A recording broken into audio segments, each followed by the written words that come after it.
Delhi assembly इंतखाबात के लिए वोटिंग आज सुबह 8 बजे से शुरू हो जाएगी। शाहीन बाग, जामिया समेत सभी इलाकों में सिक्योरिटी के पुख्ता इंतजाम किए गए हैं।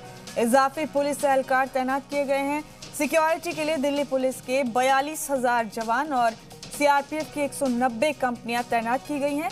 वोटिंग के लिए 2,689 पोलिंग बूथ बनाए गए हैं। इनमें से 545 बूथ हसास करार दिए गए। बता दें आपको कि दिल्ली की 70 असेंबली सीटों के लिए 672 उम्मीदवार इंतखाबी मैदान में। तो आज 8 बजे से वोटिंग शुरू हो जाएगी दिल्ली में।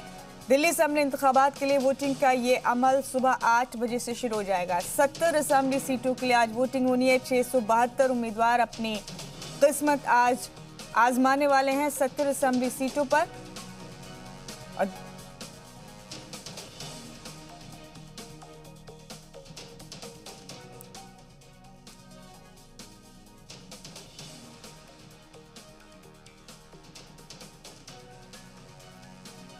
और अब दिल्ली में वोटिंग से जुड़ी 10 बड़ी बातें आपको बता दें। 70 असेंबली सीटों के लिए शाम 6 बजे तक वोटिंग होगी। 8 बजे वोटिंग शुरू होगी। 672 उम्मीदवार, 1.47 करोड़ वोटर, 2,689 पोलिंग बूथ हैं जिनमें 545 हसास हैं।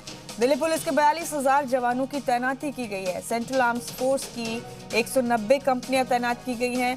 होम गार्ड भी लगाए गए हैं। तो मॉडल वोटिंग मरकज बनाए गए हैं। पिंक बूथ भी बनाए गए हैं सभी 70 असेंबली सीटों पर। 10 बड़ी बातें। वोटर्स के लिए सुबह 4 बजे से मेट्रो खिदमत शुरू कर दी गई है। 11 फरवरी को दिल्ली इंतखाब के नताइज भी आ जाएंगे। आज 8 बजे वोटिंग शुरू होगी। शाम 6 बजे तक वोटिंग जारी रहेगी।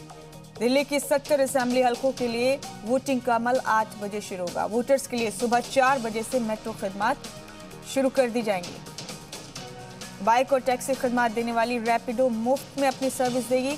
11 फरवरी को दिल्ली इंतखाब के नताइज आ जाएंगे।